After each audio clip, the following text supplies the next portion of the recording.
Good morning, everyone. I'm Dr. Kiran Coelho.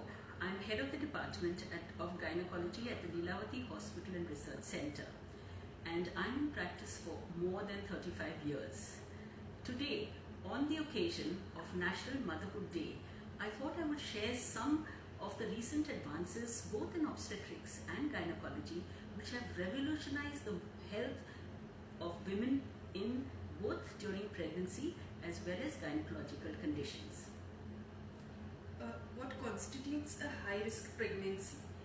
A high-risk pregnancy is one where there is risk to both mother and the child during pregnancy and during birth. Since Lilavati Hospital is a tertiary care center with all the facilities for advanced care in motherhood, we get a lot of patients which have a high-risk pregnancy, and we have a high-risk pregnancy unit. Now, women who have their babies at a little older age, women are having their babies at 38 and beyond, they have more risks of having high blood pressure, diabetes, etc. during pregnancy. Also, if there is a previous pregnancy loss, like if there was a stillbirth or a fetus which died inside the uterus in the previous pregnancy, if there have been previous cesarean section births, if there are multiple pregnancies, if there is a placenta previa where the placenta is below and the baby is above, and also if the pregnancy goes beyond term, that is more than 40 weeks, all these constitute a high-risk pregnancy. How often should antenatal checkup be scheduled? Ideally, antenatal checkups should be scheduled as soon as the girl gets pregnant. So as soon as a pregnancy test comes positive, it's advisable to go to your gynecologist, and thereafter every month till the 7th month, every 15 days till the 8th month, and in the 9th month every week an antenatal visit is scheduled. Now during these scheduled visits, not only are vital parameters like height, weight, blood pressure checked, you check the amount of weight gain during pregnancy, do all the requisite tests to prevent mishaps like doing all the blood tests. Diabetes during pregnancy is very common, blood pressure during pregnancy is very common, monitoring the birth of the baby, baby at term, when to predict when the patient goes into labor, how to see that the baby is putting on the right amount of weight during pregnancy, that the mother is not developing complications. All this is checked at a regular antenatal visit. And the care, the hallmark of a good antenatal care is a live baby at the end of 9 months, which doesn't require any intervention like going into a neonatal care facility.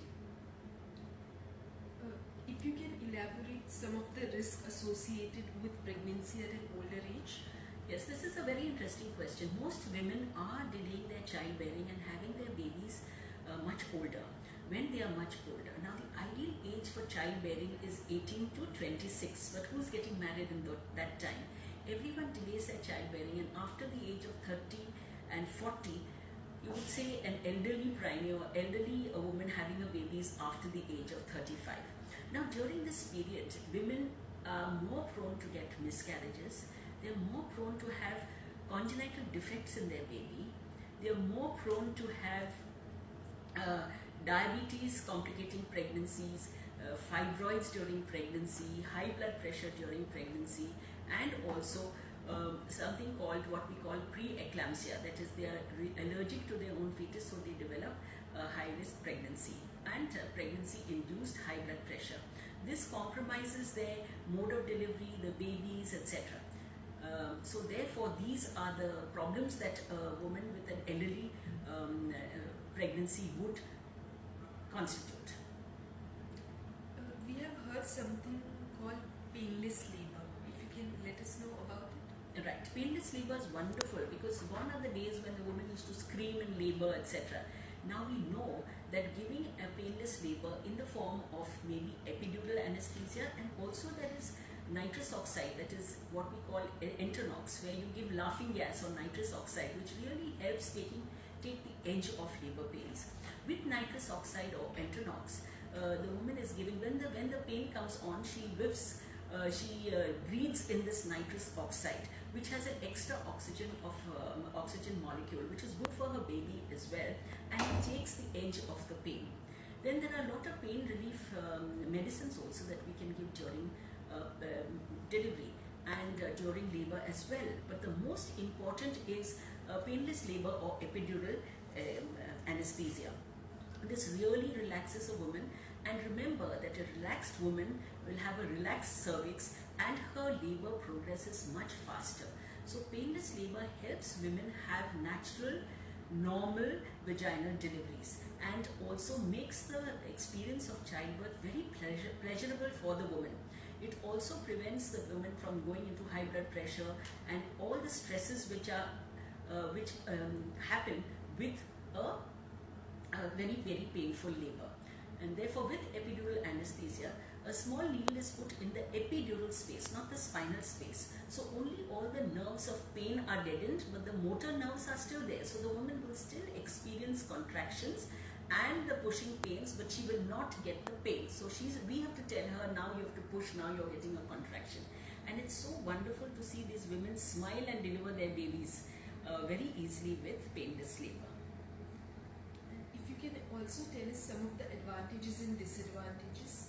The advantages I've already told you about. It really cuts short the duration of labor, because as the woman is very relaxed, she has less pain. Because of that, her labor progresses faster, her cervix dilates faster, and therefore it cuts down the amount of labor.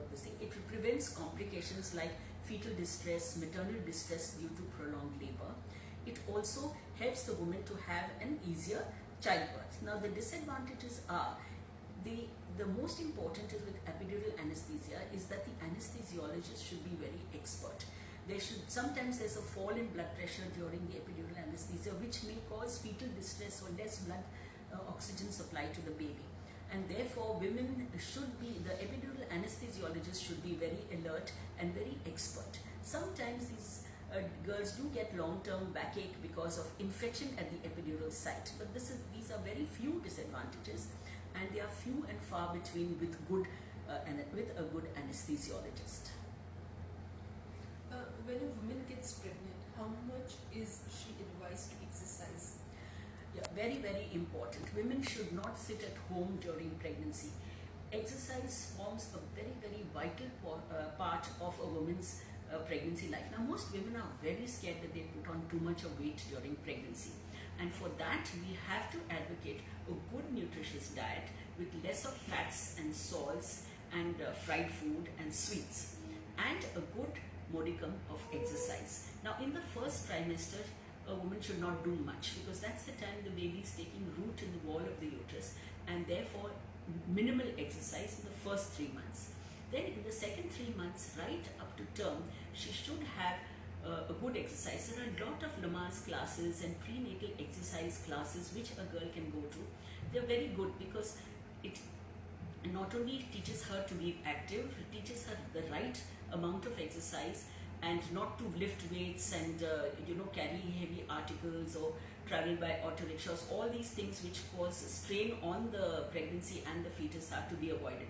So a good prenatal class, maybe just a 15 to 20 minutes walk every day, local aerobic exercises like strengthening of the abdominal wall muscles and the pelvic wall muscles, and also how to breathe during labor. All these are taught in the prenatal classes. Swimming is an excellent exercise. So unless your gynecologist says that you cannot exercise during pregnancy is of utmost importance. What are the advantages of breastfeeding? Breastfeeding is wonderful. It's the best thing a mother can do for her baby. So why give the baby second best by giving artificial feeds? So breastfeeding is important because it gives the ideal nutrients that the baby requires in the right quantity, the right amount, and it's good for the mother, it's good for bonding. And for successful breastfeeding, the effort starts right from the antenatal period. So right from the last trimester, that is after the 36 weeks, the nipples should be drawn out. Sometimes there are retracted nipples, so those nipples should be drawn out. The base of the nipple should be massaged, and the mother should immediately, as soon as the baby is born, we have what is known as the birth crawl. So you put the baby on the mother's chest and the baby crawls towards the nipple. It's a wonderful feeling for the mother, and the mother can breastfeed the baby right away. in the first 48 hours there's only colostrum, and that colostrum is very rich in antibodies, etc., which will then help the baby to prevent infections. So the first 48 hours there's only colostrum, and on the third day there is letdown of the baby's breast milk, and the mother can breastfeed at intervals. There is cluster feeding, feeding on demand, so many methods of breastfeeding, and the mother-baby bonds. The baby regulates its own feed, and for the first 6 months of life, all the mother needs is exclusive breastfeeding. This baby does not require any fluid, doesn't require extra water, anything else. For the first 6 months, everyone should aim at having exclusive breastfeeding. If we talk about ultrasound in obstetrics, what is the role of ultrasound in obstetrics? Ultrasound, fortunately, and especially the latest machines, have revolutionized the practice of obstetrics. Now we can literally treat the fetus as a baby, the baby as a patient when the baby is inside the uterus, because we can see the baby grow inside the uterus thanks to ultrasound. Now in the first trimester, ultrasound is so important because we can date the pregnancy, because many girls have irregular periods, so we can't really date a pregnancy and find out her due date without actually doing an ultrasound, which will tell us exactly the date of conception. It will tell us whether there are twin pregnancies. It will tell us whether pregnancy is growing. It will tell us whether there is a miscarriage. All these were not possible before ultrasound. Then at about 11 to 13 weeks, as we know, as I told you earlier, women are having their babies later, so there are more chances of congenital birth defects. So with ultrasound at 11 to 13 weeks, we do what is known as an early anomaly scan, and that tells us whether the baby is going to have Down syndrome, whether there are going to be congenital birth defects, etc. So ultrasound is very important at that time. Then we do also at 20 weeks a very good fetal anomaly scan, and here the entire baby is studied from head to toe, whether the baby has birth defects like cleft lip, cleft palate, whether there are any cysts in the brain, on the spine, spina bifida, whether there are any congenital malformations of the heart, of the lungs, of the liver. Everything can be made out before 20 weeks. Major malformations which are not compatible with life, if we know before 20 weeks, these fetuses can be terminated. So therefore, it's very, very important to do this fetal anomaly scan at 20 weeks. Then later on in the pregnancy, we do scans to find out whether the babies are growing properly, whether the placenta is low-lying, whether the fluid is adequate, whether there are twin pregnancies, multiple pregnancies, and at the end, on the last trimester, we do the final scan, which is known as the fetal biophysical profile, which will actually tell us the well-being of the baby inside the uterus. Whether the head is down, whether it's a breech presentation, whether it's a transverse presentation, where is the placenta, is it low-lying, is there adequate fluid, is the cord around the neck, sometimes the cord is around the neck once or twice or 3 times also, which will cause fetal distress during labor. So all these things are made out with ultrasound. With ultrasound also we can do interventions, like for example, there is fetal surgery which can be done through ultrasound guidance. So therefore ultrasound has really revolutionized the care in obstetrics, making it much better for women today. Now many of my patients ask me, is ultrasound safe? Are those waves safe for the baby? My doctor is asking me to do so many ultrasounds. So we know that with so much of research, we know that ultrasound are only sound waves. They are not X-ray waves or any other thing which will cause abnormalities in the fetus. So it is very safe to have an ultrasound. We have also heard of something called minimal invasive surgery. What is a minimal invasive surgery and why is it called a keyhole surgery? Minimal invasive surgery, minimal access surgery or keyhole surgery is the latest advance in gynecological surgery, where by small incisions like punctures, major surgeries can be performed and the patient can go home the same day or the next day.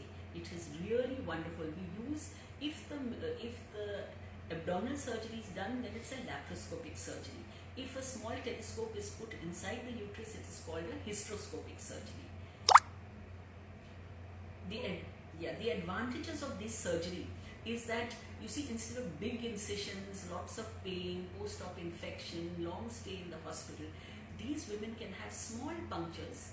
The pain is minimal, the bleeding is minimal, the patient can go home very fast. There are minimal scars inside the uterus, on the abdomen. The patient can go back to work soon. There's less chance of hernia, there's less chance of infection.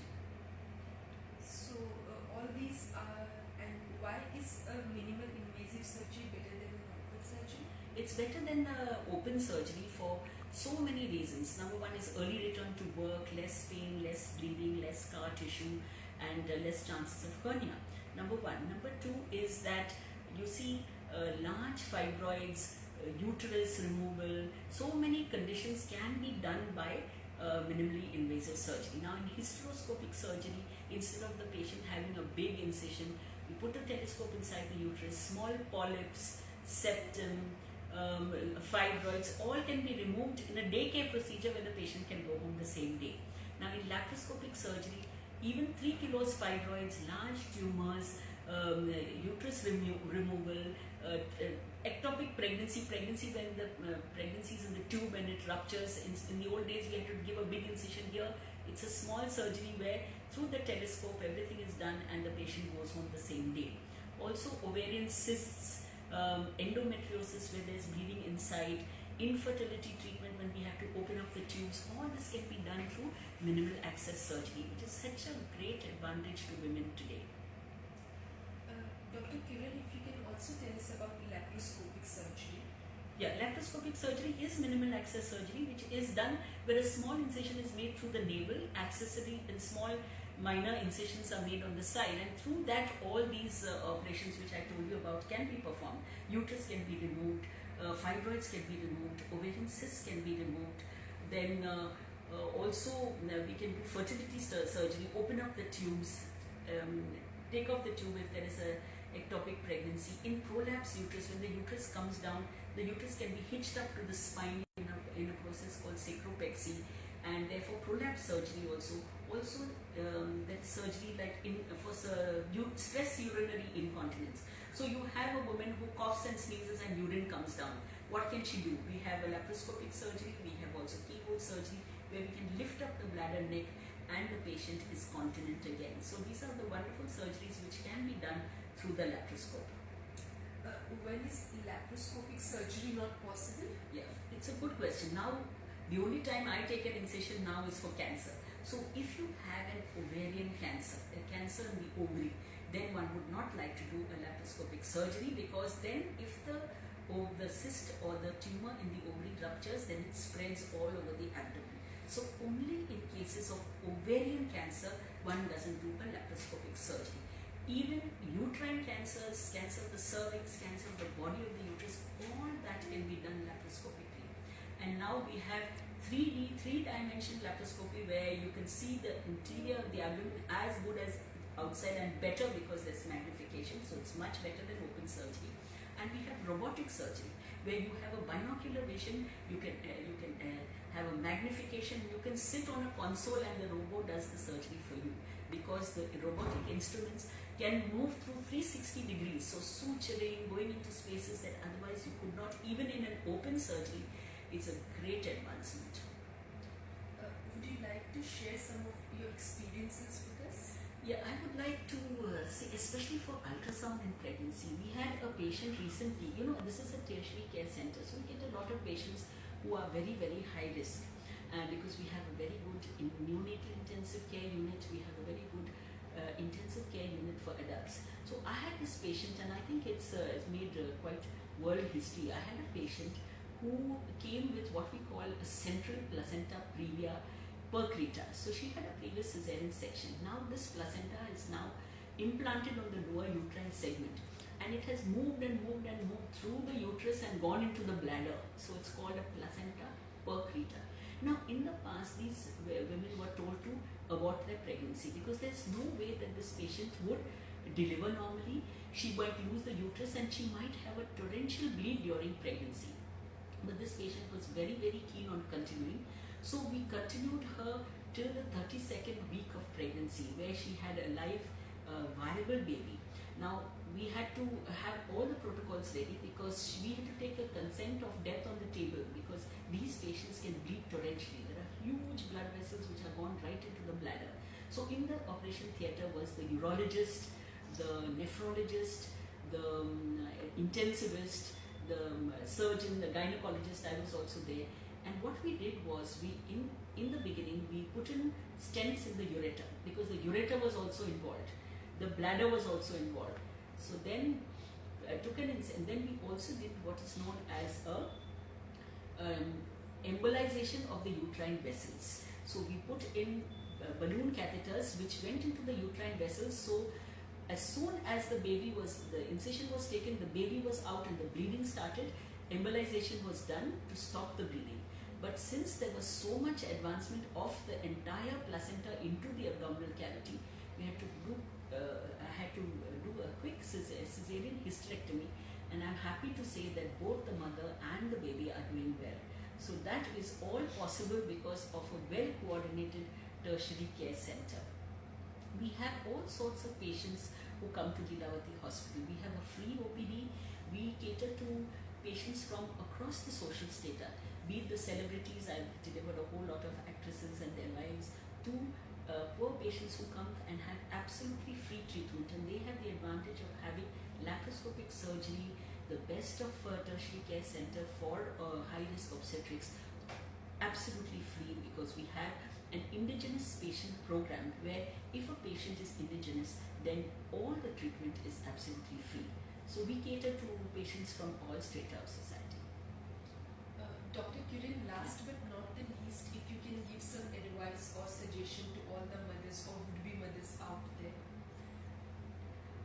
Yes, for a National Motherhood Day, my message would be enjoy your pregnancy. Do not delay. First of all, do not delay your pregnancy. Everyone wants to have their pregnancies much later. The ideal, unfortunately, women have a very small biological clock, and the ideal age for childbearing, only childbearing years are from the age 20 to 40. Now, if you delay your childbearing to 30, 35, then you have to have assisted reproduction. And there are so many of my patients who come who want to freeze their eggs because they want to have their babies after 38, which is really not good biologically. So my suggestion is get married early. Even if you don't get married early, have your first baby before the age of 32 at least. And then you can have maybe a second baby a little later. Then always take advantage of good nutritionist, go for antenatal classes, have regular antenatal care, and enjoy your pregnancy. Your husband can also come inside the labor room, be knowledgeable, read a lot of books on pregnancy and childbirth. You must make your childbirth a very, very happy experience. Discuss with your gynecologist. Have a birth plan with your gynecologist. Very important. At 36 weeks, discuss with your gynecologist. You put a list of what you want. I want to have music in the labor room. I want to have my husband around. I want a natural birth. I don't want a cesarean section unless it's necessary. I would like to have painless labor. I would like to know what pain relief is given to me during labor, what I can eat and drink during labor, when can I come to the hospital. All those questions can be made incorporated into the birth plan. And therefore, you, your husband and your gynecologist can decide together so that you have a very nice childbirth.